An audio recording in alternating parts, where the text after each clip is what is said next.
so welcome back to another Comic Show video, and today I'll be doing the third review for the Obi Wan Kenobi show, episode 3. So if you guys are new and are coming into the Comic Show, you guys don't know what I normally do. I just do really, reviews for Netflix, Disney Plus, and when it goes to theaters. Sometimes I do trailer reactions, and then sometimes I would do some of the odd videos where I would do like theories, unboxing videos, and gaming videos, which I haven't done any of those in a little while. But just stay tuned for those in the future, so make sure to hit the notification bell and just hit the subscribe button. Then you guys are gonna get notified when I do post on those particular videos on the Comic Show. So yeah, today I'll be doing my third review for Obi Wan Kenobi. Oh my god, I'm feeling super excited, guys. It's gonna be great. So I've been hearing that Darth Vader actually shows up in this episode. So my theory was correct in the last video where I mentioned that he might show up in the third episode to go see Obi-Wan. And I had it, and I was freaking right to the bone. Oh my god. So, it's getting good, guys. I can't wait. So, I am going to get started with the episode because, I'm getting super excited because this show is getting so good, and a lot of people are reviewing the episode, and it's just getting great. And also, I just want to mention that, as much as I really love the show, but there is a lot of hate going on to the Moses. I can't pronounce her last name, but the character that plays Reva, the Third Inquisitor, she's getting a lot of hate from a lot of people. Give her some slack, guys. I mean, come on. If you guys are gonna be so mean to this actress who is actually portraying a good Inquisitor, then you're not a true Star Wars fan. Get lost. Get out of here. Go home. Oh. You're probably already home. But anyways, guys, let's just watch the episode and see what's going to happen. And, yeah. Hey, guys, so I am back. And I got to say, oh my god. Episode 3 is just amazing. Okay, so let's quickly break this down because I don't want to spend too much time with this. But during the beginning of the episode, we notice that, Obi-Wan is talking with Leia just for a little while in that cargo ship. And then they get to this one mining planet. Didn't really catch the planet's name by heart, but they go here and they start walking across the I guess some of the desert. It's kind of like a little desert-ish kind of like planet, and the Empire own it, and they mine the planet for materials for building their ships or weapons and all that crazy thing for the Empire.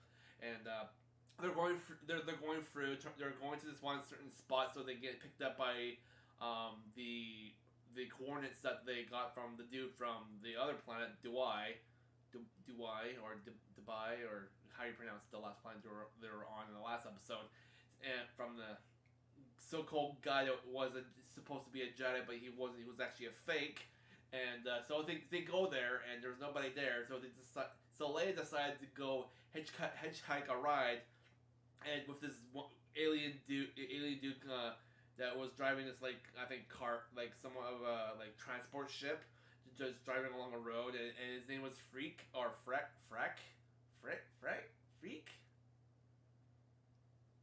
can't pronounce it properly, but I think it's pronounced Freek, Freak or Freck. I can't pronounce Freak. I think it's I think it's pronounced Freck. Freck. Freak or Freck. I think it's pronounced Freck. I can't tell by the moment.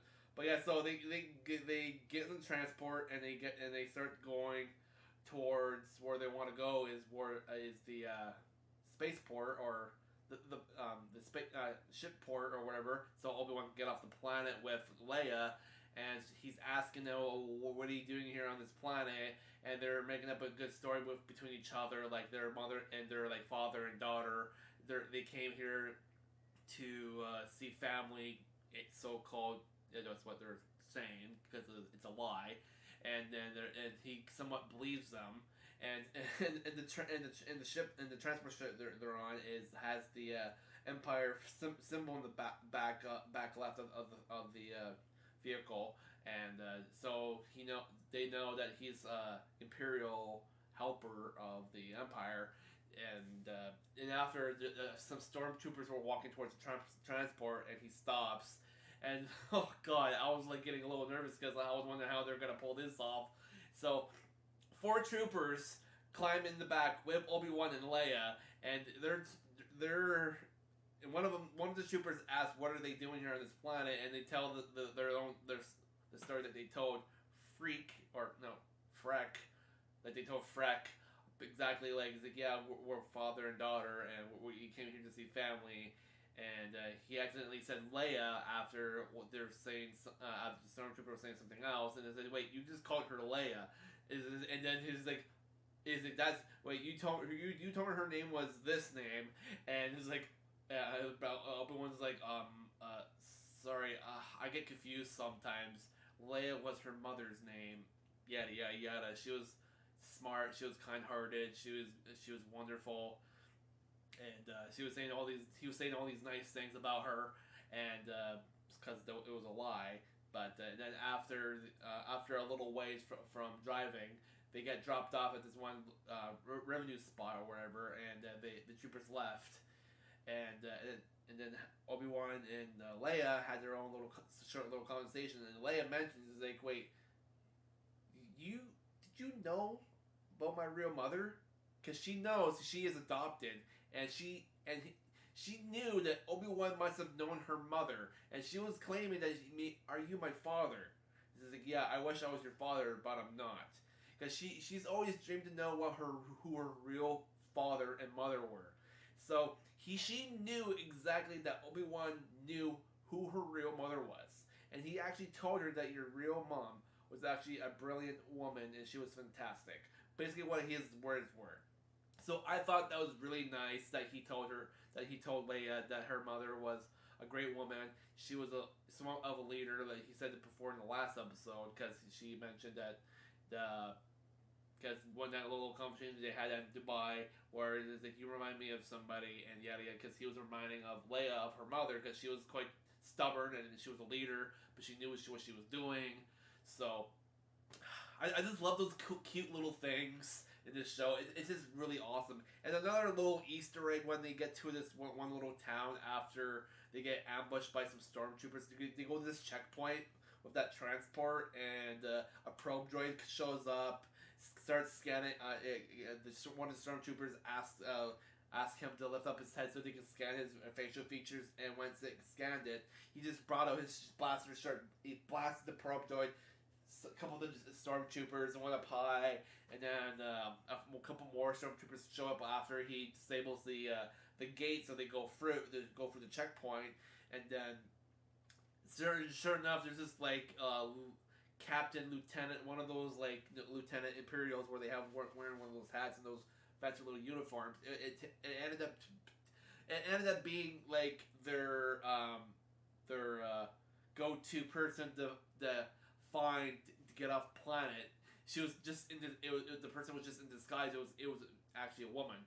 So yeah. So after they follow the woman, they go to town, and they find a little hideout to hide from the Empire. And Darth Vader is got let known by the Inquisitor dude with the fancy little hat. I don't remember what his name is. But fair enough, actually, the Inquisitor that actually had that kind of looks like a little samurai, that is actually Sung Kang? Is that how you pronounce it? Sung Kang? Or, yeah, Sung Kang, I think is how you pronounce it. The guy that was in the Fast and Furious movies. Yeah, him. I literally recognize his voice when I literally forgot to mention it the last two episodes, and I was like, oh. It's like, I forgot to mention that his name. It's like, yeah, but yeah, I forgot to mention it. But yeah, I just found out that's pretty awesome that he is actually in the Star Wars universe now. So that's kind of legitimately awesome. But yeah, let's continue on. So after that, they hide out, and Obi-Wan goes in this like building, and this lady helps him like try to help Leia and Obi-Wan go to the port so they can get off planet. And they go in this one secret room after this one, and they're looking at these like writings. And she said, "This is like a Jedi. This used to be a Jedi hideout from long ago, or Jedi bunker or something." I can't remember what she was saying, but basically, there's this one little name that Obi-Wan recognized. I can't.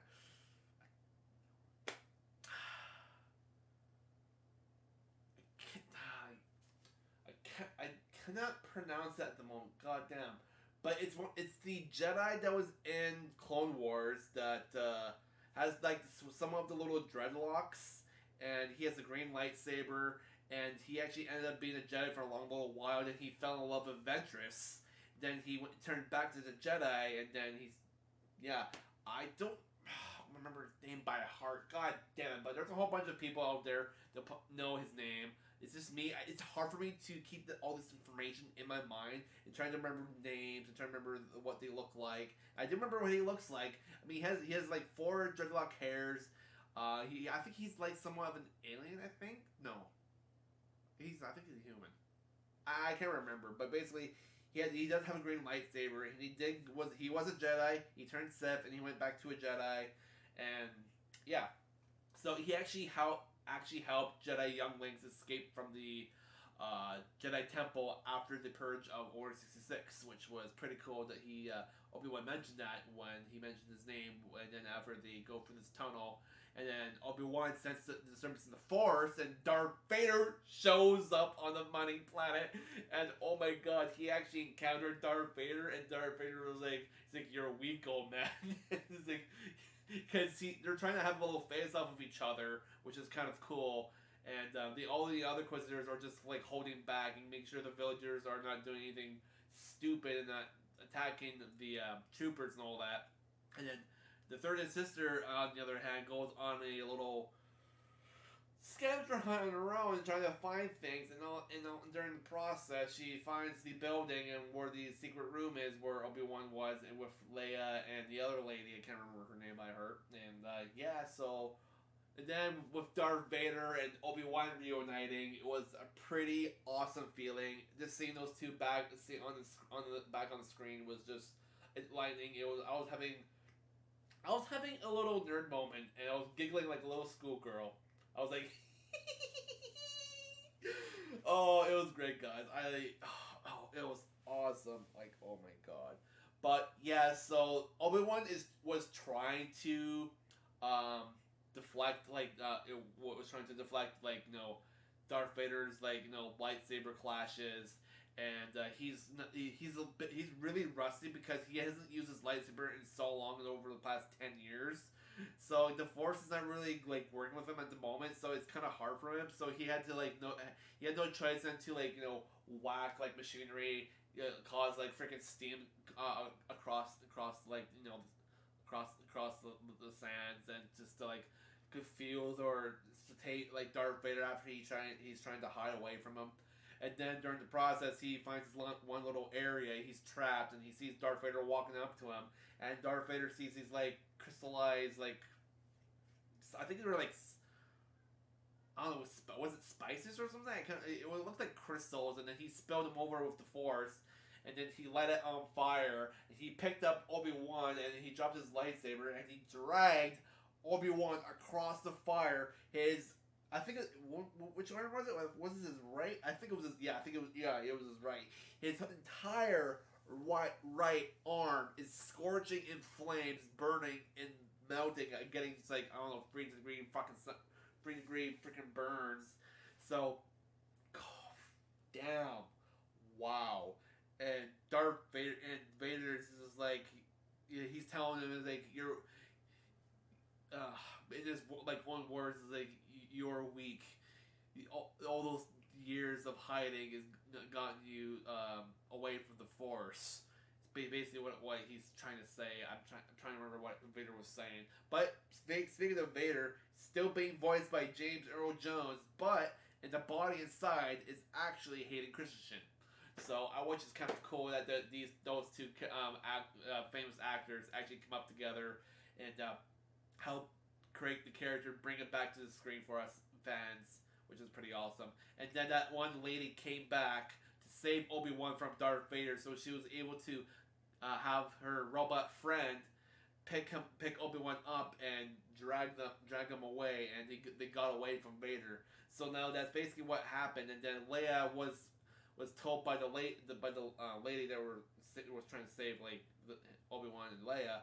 She goes to find the person that's supposed to take her off planet, but she encountered Reva, the third Inquisitor, at the very end, and now she probably got kidnapped again by the Inquisitor. Oh, freaking boy! So now Leia's back in the Reva's hands.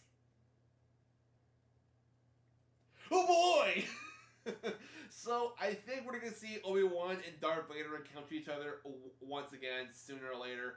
Probably the next episode or two, maybe, or maybe on the final episode they encounter each other, and probably by that time, I think Obi-Wan will be able to will have awakened the Force through his body again, and will be able to actually use his lightsaber properly and actually have a proper duel with Lord Vader. So I think that's the theory of what's gonna happen after the last episode. But anyways, guys, that concludes my episode. Thank you guys for watching. And for anything for the review / the rating for the episode, I'm just gonna give it a 5 out of 5 just because of the reuniting of Darth Vader and Obi-Wan. It was just an awesome moment. I love seeing those two back up with each other. It's awesome. It's just literally great. So whether you guys are in the world, good morning, good afternoon. Because you guys on the next Comic Good Show probably will be. I'm not sure what I'm going to be doing next, but just stay tuned for next week on Wednesday, because I am going to be doing another review for the Obi Wan Kenobi show on episode 4.